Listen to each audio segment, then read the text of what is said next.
Foram as intervenções estatais que provocaram a crise de 1929.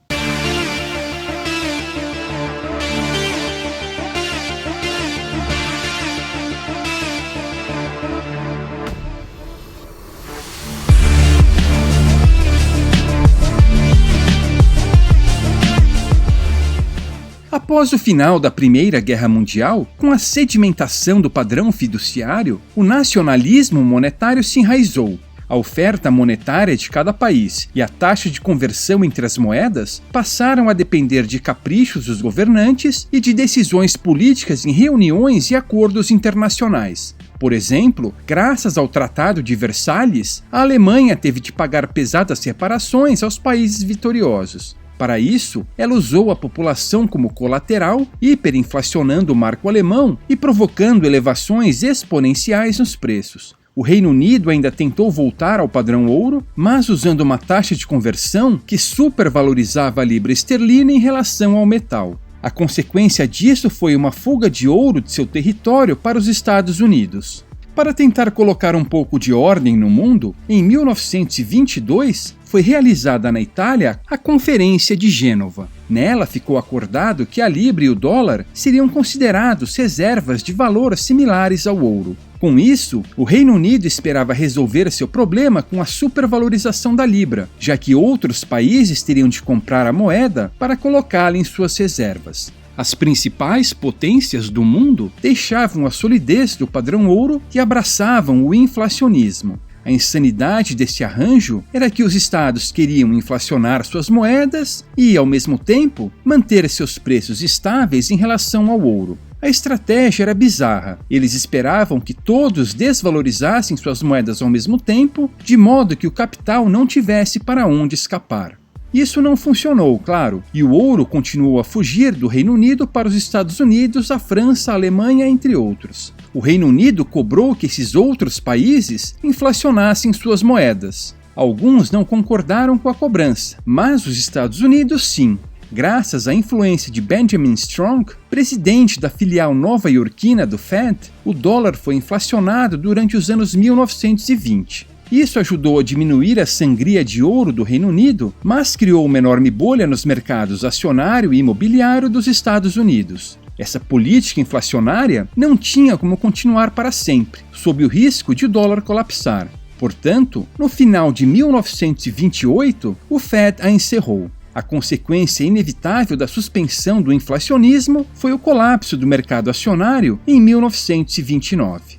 Veja, esse colapso era inevitável. Era simplesmente a realidade batendo à porta. Tivesse o Estado ficado quieto, o mercado se recuperaria rapidamente. Porém, foi a resposta do governo que transformou esse colapso na famosa crise de 1929, a Grande Depressão, a mais longa da história moderna. A narrativa tradicional sobre essa crise diz que o presidente Herbert Hoover preferiu não fazer nada devido a uma fé cega no mercado e que, só com a política intervencionista de Franklin Delano Roosevelt, é que os Estados Unidos se recuperaram. Essa narrativa não tem o menor cabimento. É mais uma peça de propaganda fiduciária. Hoover aumentou os gastos públicos, expandiu o crédito, controlou os salários, congelou os preços e impôs medidas protecionistas. Mais intervencionista do que isso? Impossível. É um fato pouco conhecido, cuidadosamente apagado dos livros de história, que, nas eleições de 1932, Hoover concorreu com uma plataforma bastante intervencionista, enquanto Roosevelt concorreu com uma plataforma de responsabilidade fiscal e monetária. Os eleitores votaram contra políticas intervencionistas e Roosevelt ganhou. Porém, quando ele assumiu o poder, achou mais conveniente jogar de acordo com os interesses dos poderosos. A política intervencionista de Hoover foi amplificada e passou a ser chamada de Novo Acordo, ou New Deal em inglês. Não havia nada de novo nesse novo acordo. Era apenas intervencionismo na veia. Os salários fixados em níveis artificialmente elevados resultavam em altas taxas de desemprego, e os preços controlados levavam à falta de muitos produtos. Nada como o Estado para criar um caos, não? Havia pessoas passando fome, desesperadas por trabalho, mas não podiam ser contratadas porque os salários eram fixados em níveis muito altos. A inflação dos anos 1920 havia criado bolhas, causando um aumento artificial nos preços e salários. Quando as bolhas explodiram, o dólar se desvalorizou em relação ao ouro.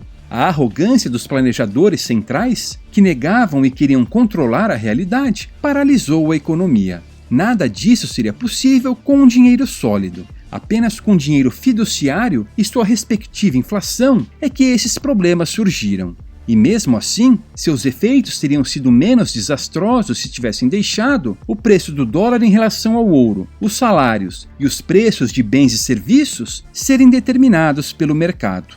Claro que os ditos economistas concluíram que a culpa não era do inflacionismo, mas sim do ouro, que limitava a política inflacionista. Assim, Roosevelt assinou um decreto que bania a posse de ouro por cidadãos estadunidenses, forçando-os a vender seu ouro ao Estado a um preço de $20 por onça. Com a população privada de ouro, Roosevelt reavaliou o preço do metal em $35 por onça. Quer dizer, uma desvalorização do dólar em termos reais de 41%. Quem tinha dólar ficou 41% mais pobre do dia para a noite. Isso era a realidade se impondo após 2 décadas de inflacionismo, desde a criação do Fed em 1913 e a entrada do país na Primeira Grande Guerra, em 1917. Essa conta foi paga pelo cidadão médio, obrigado a vender seu ouro por um preço baixo e forçado a usar o dólar. Portanto, foi o abandono do dinheiro sólido que transformou as economias mundiais em fracassos planejados centralmente. Com o controle monetário, o Estado passou a controlar a maior parte das atividades econômicas, culturais e educacionais. John Maynard Keynes capturou o espírito da época, formulando uma pseudo-teoria econômica que era tudo que os políticos queriam ouvir. Ele abandonou todo o sólido conhecimento econômico acumulado por séculos e delineou um novo credo, que se ajustava como uma luva à alta preferência temporal e ao totalitarismo dos políticos. Segundo esse credo, o remédio para todos os problemas econômicos era a desvalorização da moeda e o aumento dos gastos públicos. O Estado deve fazer de tudo para que os cidadãos nunca poupem, apenas gastem. Em meados da década de 1930, começava o delírio keynesiano, em que estamos imersos até hoje. As universidades perderam sua independência e se tornaram um instrumento de dominação estatal. A economia acadêmica deixou de ser uma disciplina intelectual focada na compreensão das escolhas humanas em um ambiente com recursos escassos e se tornou um braço do Estado para justificar políticas intervencionistas. A noção de que o Estado deve gerenciar a economia passou a não ser mais questionada. O Leviatã passou a ser visto como um ser sobrenatural, onipresente, onisciente e onipotente, que precisa apenas identificar um problema para resolvê-lo. O Estado se tornou irrefutável. Quando as intervenções estatais davam errado, isto é, sempre, pediam-se mais intervenções estatais.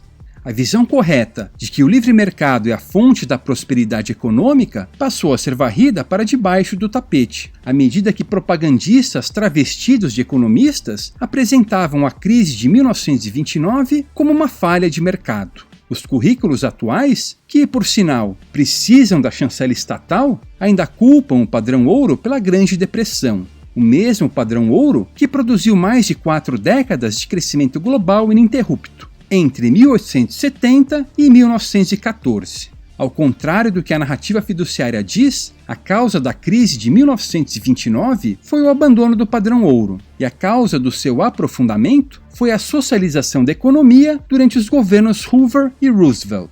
Nem a suspensão do padrão ouro, nem os gastos públicos têm qualquer coisa que ver com a mitigação da crise.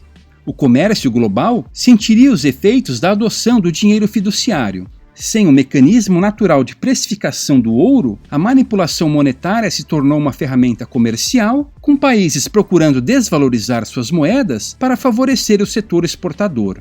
O protecionismo se tornou comum, com consequências econômicas tão desastrosas como previsíveis. Os mesmos países que prosperaram juntos por 40 anos, comercializando entre si sob o padrão ouro, agora erguiam enormes barreiras comerciais. Líderes populistas culpavam outros países por seus fracassos. Como Otto Mallory havia profetizado, se bens não puderem cruzar fronteiras, soldados irão. Se amarras comerciais não forem retiradas, bombas cairão do céu. Era o prenúncio da Segunda Guerra Mundial.